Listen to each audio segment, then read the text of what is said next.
Using motion sensors in parallel for stairway lighting can be an alternative to traditional 3-way and 4-way switch configurations. There are both advantages and disadvantages to consider. Advantages include eliminating the need for multiple 3-way and 4-way switches, which simplifies the wiring process. It also provides convenient automatic lighting without the need for manual operation. Disadvantages can include the need for careful sensor placement and alignment to avoid false triggers, as well as potentially higher costs compared to traditional wiring with multiple switches. Several approaches are available. Firstly, consider multiple sensors with cut-off shutters. In this approach, you would place sensors at strategic points on the stairway, such as near the bottom, 2/3 of the way up, and at the top. Use cut-off shutters to prevent sensors from detecting motion beyond a certain point, focusing their detection area on the steps themselves. Secondly, another approach involves a ceiling-mounted sensor with adjusted shutters. Mount a single sensor in the ceiling of the stairway. Adjust the shutters to narrow the detection zone to only cover the stairway. Thirdly, a third approach could be one sensor at the bottom, middle, and top. Place one sensor near the bottom, one in the middle, and one at the top of the stairway. Use manual override buttons on each sensor to allow users to turn the lights on or off manually, providing added control. Several factors should be taken into consideration. Sensor sensitivity is important. Choose sensors with adjustable sensitivity to minimize false triggers caused by pets or other environmental factors. Detection range is another consideration.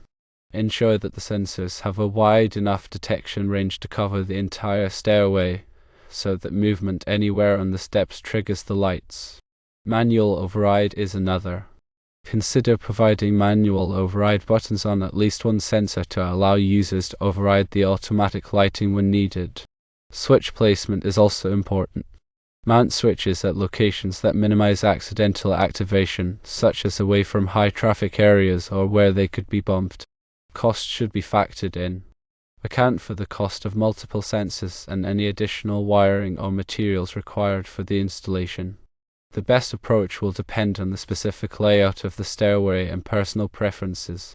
For straightforward stairways, consider using a single ceiling-mounted sensor with adjusted shutters or multiple sensors with cut-off shutters. For complex or winding stairways, the multiple sensor approach with one at the bottom, middle, and top may be more effective in ensuring complete coverage. Additional tips to keep in mind include testing the sensor placement and alignment thoroughly before finalizing the installation to ensure proper operation and minimize false triggers. Use sensors that are specifically designed for stairway lighting applications, as these may have features that are better suited for this purpose.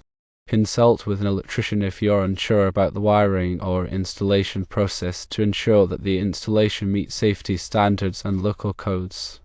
Always ensure power is disconnected to the circuit you are working on. Verify the power is off with a non-contact voltage tester before proceeding. Check with the local code, specifically the 2017 National Electric Code, and any additional revisions that your local government has put into place to ensure code compliance. The NEC, or National Electric Code, is a set of standards and guidelines for safe electrical installations.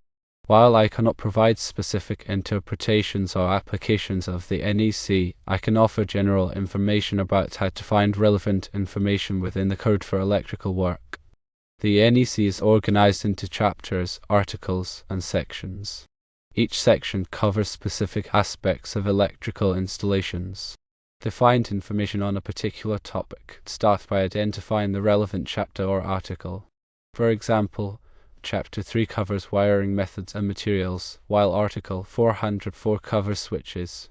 Once you have found the relevant article, look for the specific section that addresses your question. The NEC uses a numbering system to identify sections. For example, Section 404.2 addresses the installation of switches. Use the index to find specific topics. The NEC includes a comprehensive index that lists topics alphabetically. Use the index to find the section that addresses your specific question. Pay attention to definitions. The NEC includes definitions of technical terms used throughout the code. Refer to these definitions to ensure that you understand the requirements correctly. Be aware of local amendments. Local jurisdictions may amend or supplement the NEC to address local conditions or concerns. Check with your local building department to determine whether there are any local amendments to the NEC that apply to your project. Elaborate on how the National Electrical Code, specifically the 2017 version, might apply to your project involving motion sensors for stairway lighting. Here is a breakdown of relevant areas and how to approach them. Please note that this is a general guide, and consulting the actual NEC document and a qualified electrician is crucial for ensuring code compliance and safety. Chapter 3 of the NEC covers wiring methods and materials, which is highly relevant when installing any electrical devices. Article 300, Wiring Methods. This article provides general requirements for wiring methods, including how conductors should be installed and protected. It covers topics such as the use of approved raceways, cable types, and wiring in concealed locations. Make sure your wiring is appropriate for the environment, dry, damp, or wet, and is adequately protected. Article 310, Conductors for general wiring. This article specifies the requirements for conductors, including ampacity, insulation types, and installation requirements. It also covers the sizing of conductors based on the load and other factors. Ensure that the conductors you use are properly sized for the circuit and are suitable for the voltage and current requirements of the motion sensors and lighting. Chapter 4 addresses equipment for general use and contains valuable information. Article 404, Switches. This article covers the installation of switches, including general use snap switches, dimmer switches, and other control devices. It specifies requirements for switch ratings, grounding, and installation in various locations. Pay close attention to the voltage and current ratings of the switches and ensure they are compatible with the lighting circuit.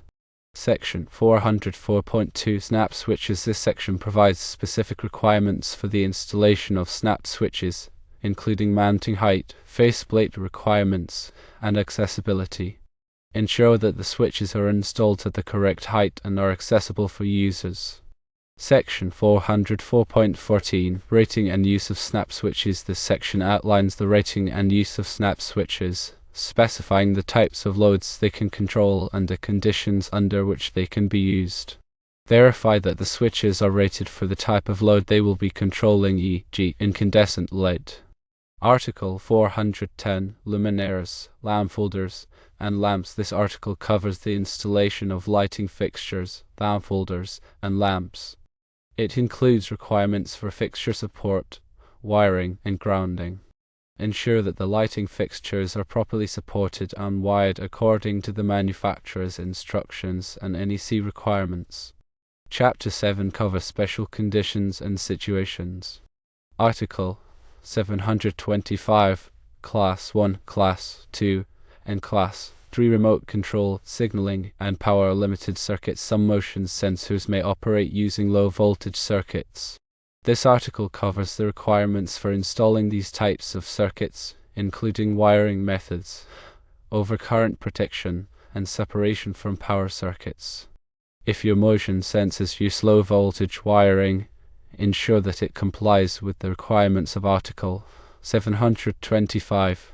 General guidelines to follow for NEC compliance. Use listed or labeled equipment. Ensure that all electrical equipment, including motion sensors, switches, and wiring, is listed or labeled by a recognized testing laboratory, e.g. all ETL. This indicates that the equipment has been tested and meets safety standards. Follow manufacturer's instructions. Always follow the manufacturer's instructions for installing and wiring electrical equipment. The NEC requires that equipment be installed in accordance with the instructions included in a listing or labeling. Branding and bonding. Ensure that all metal parts of the electrical system, including enclosures and equipment grounding conductors, are properly grounded and bonded to provide a low impedance path for fault currents. This helps prevent electrical shock hazards. Proper wiring methods. Use appropriate wiring methods for the location and application. For example, Use non-metallic sheath cable type NM for dry, interior locations, and use conduit or other approved raceways for wet or outdoor locations. Overcurrent protection. Provide overcurrent protection for all circuits, including branch circuits and feeder circuits. Use circuit breakers or fuses that are sized appropriately for the conductor ampacity and the load served. Box fill. Ensure that electrical boxes are not overfilled with conductors or devices. The NEC specifies the maximum number of conductors and devices that can be installed in a box based on its size. Accessibility. Ensure that electrical equipment, such as switches and circuit breakers, is readily accessible for maintenance and repair. Working space. Provide adequate working space around electrical equipment to allow for safe and easy access for maintenance and repair. Consider these recommendations to help ensure your installation is safe, compliant, and effective. Remember to consult the 2017 National Electrical Code and a qualified electrician for specific requirements and guidance. By using motion sensors in parallel for stairway lighting, carefully considering the pros and cons, choosing the appropriate approach, and following these guidelines, you can create a convenient and energy-efficient lighting solution for your home or building. Always prioritize safety and compliance with local codes and regulations.